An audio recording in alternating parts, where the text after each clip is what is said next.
ಪಂಢರಾಪುರದ ಪಾಂಡುರಂಗ ವಿಠ್ಠಲನ ಮೂಲ ವಿಗ್ರಹ ವಿಜಯನಗರ ಸಾಮ್ರಾಜ್ಯಕ್ಕೆ ಹೇಗೆ ಬಂತು, ಅದು ಅಲ್ಲಿಂದ ಮಾಯವಾಗಿ ಪಂಢರಾಪುರದಲ್ಲಿ ಪ್ರತ್ಯಕ್ಷವಾಗಿದ್ದು ಹೇಗೆ? ಶ್ರೀಕೃಷ್ಣ ದೇವರಾಯರು ಮುಗಲರು ನಾಶ ಮಾಡಿದ ಎಲ್ಲಾ ಹಿಂದೂ ದೇವಾಲಯಗಳನ್ನ ಪುನರ್ ನಿರ್ಮಾಣ ಮಾಡ್ಕೊಂಡು ಹೋಗುವಾಗ ಪಂಢರಾಪುರಕ್ಕೆ ತಲುಪ್ತಾರೆ. ಅಲ್ಲಿ ಪಾಂಡುರಂಗ ವಿಠ್ಠಲನ ಮೂಲ ಮೂರ್ತಿಯನ್ನ ನೋಡಿದ ರಾಜನಿಗೆ ಶ್ರೀಕೃಷ್ಣನನ್ನೇ ನೋಡಿದಷ್ಟು ಧನ್ಯರಾಗ್ತಾರೆ. ಅವರು ಮಂಡಿ ಊರಿ ವಿಠ್ಠಲನಲ್ಲಿ ಒಂದು ಬೇಡಿಕೆಯನ್ನ ಇಡ್ತಾರೆ. ಸ್ವಾಮಿ, ನೀವು ನಮ್ಮ ಜೊತೆ ವಿಜಯನಗರ ಸಾಮ್ರಾಜ್ಯದಲ್ಲಿ ನೆಲೆಯಾಗಬೇಕು ಅನ್ನೋದು. ಅವತ್ತಿನ ರಾತ್ರಿ ಶ್ರೀಕೃಷ್ಣ ದೇವರಾಯರ ಕನಸಿನಲ್ಲಿ ಸಾಕ್ಷಾತ್ ವಿಠ್ಠಲನೆ ಪ್ರತ್ಯಕ್ಷವಾಗಿ, ರಾಜ, ನಿನ್ನ ಜೊತೆ ನಾನು ಬರ್ತೀನಿ, ಯಾಕಂದ್ರೆ ನನ್ನ ಭಕ್ತರಿಗೆ ಯಾವತ್ತೂ ನಾನು ಇಲ್ಲ ಅನ್ನೋದಿಲ್ಲ, ಆದ್ರೆ ನನ್ನದೊಂದು ಷರತ್ತಿದೆ. ಆ ಷರತ್ತೇನಂದ್ರೆ, ಯಾವಾಗ ನನ್ನ ಭಕ್ತರಿಗೆ ಅಲ್ಲಿ ಅಪಮಾನವಾಗುತ್ತೋ ಅವತ್ತು ನಾನು ಹಿಂತಿರುಗಿ ಪಂಢರಾಪುರಕ್ಕೆ ಬಂದ್ಬಿಡ್ತೇನೆ ಅನ್ನೋದು. ಈ ಷರತ್ತಿಗೆ ಒಪ್ಪಿದ ರಾಜ ಪಾಂಡುರಂಗ ವಿಠ್ಠಲ ಮೂರ್ತಿಯನ್ನ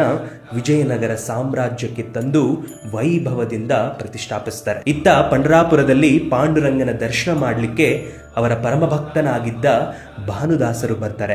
ಅವರಿಗೆ ಈ ವಿಷಯ ತಿಳಿಯುತ್ತೆ. ಅವರು ಕಾಲ್ನಡಿಗೆಯಲ್ಲೇ ವಿಜಯನಗರ ಸಾಮ್ರಾಜ್ಯಕ್ಕೆ ಬರ್ತಾರೆ. ಭಾನುದಾಸರು ಗುಡಿ ಹತ್ರ ಬಂದಾಗ ಸೈನಿಕರು ಅವರನ್ನ ಹೊರಗೆ ಕಳಿಸ್ಬಿಡ್ತಾರೆ. ಆಗ ತಮ್ಮ ಭಕ್ತನನ್ನ ನೋಡಲು ಪಾಂಡುರಂಗ ವಿಠ್ಠಲನೆ ಸ್ವಯಂ ಪ್ರತ್ಯಕ್ಷನಾಗ್ತಾನೆ. ಭಾನುದಾಸರಿಗೆ ತನ್ನ ಕೊರಳಲ್ಲಿ ಇದ್ದ ರತ್ನಗಳ ಹಾರವನ್ನ ಕೊಡ್ತಾರೆ. ಮಾರನೇ ದಿನ ಶ್ರೀಕೃಷ್ಣ ದೇವರಾಯರು ವಿಠ್ಠಲನ ಆರತಿಯನ್ನ ಮಾಡುವಾಗ ಪಾಂಡುರಂಗನ ಕೊರಳಲ್ಲಿ ಇರಬೇಕಾಗಿದ್ದ ರತ್ನಗಳ ಹಾರ ಭಾನುದಾಸರ ಕೊರಳಲ್ಲಿ ಕಂಡು ಅವರು ಕೆಂಡಾಮಂಡಲರಾಗೋಗ್ತಾರೆ. ಆ ಕೂಡಲೇ ಅವರನ್ನ ಬಂಧಿಸಿ ಜೀವಾವಧಿ ಶಿಕ್ಷೆಯನ್ನ ಘೋಷಿಸಿಬಿಡ್ತಾರೆ. ಇದೇ ಸಮಯದಲ್ಲಿ ವಿಗ್ರಹದಿಂದ ಒಂದು ದೊಡ್ಡ ಬೆಳಕಾಗಿ ಸಾಕ್ಷಾತ್ ಪಾಂಡುರಂಗನೇ ಪ್ರತ್ಯಕ್ಷನಾಗ್ತಾನೆ. ರಾಜನಿಗೆ ಹೇಳ್ತಾರೆ, ನೀನು ನನ್ನ ಭಕ್ತನನ್ನ ಅಪಮಾನ ಮಾಡಿದ್ಯಾ, ಆದ್ರಿಂದ ನಾನು ಈ ಜಾಗದಲ್ಲಿ ಒಂದು ಕ್ಷಣ ನೆಲೆಯಾಗೋದಿಲ್ಲ ಅಂತ ಹೊರಟು ಬಿಡ್ತಾರೆ. ಅಲ್ಲಿ ಮಾಯವಾದ ಪಾಂಡುರಂಗ ವಿಠ್ಠಲನ ಮೂಲ ವಿಗ್ರಹ ಮತ್ತೆ ಪ್ರತ್ಯಕ್ಷವಾಗಿದ್ದು ಪಂಢರಾಪುರದ ಕ್ಷೇತ್ರದಲ್ಲಿ. ನೀವು ಪಾಂಡುರಂಗ ವಿಠ್ಠಲನನ್ನ ನೋಡಿದಿರಾ? ಹಾಗಾದ್ರೆ ಹೇಳಿ,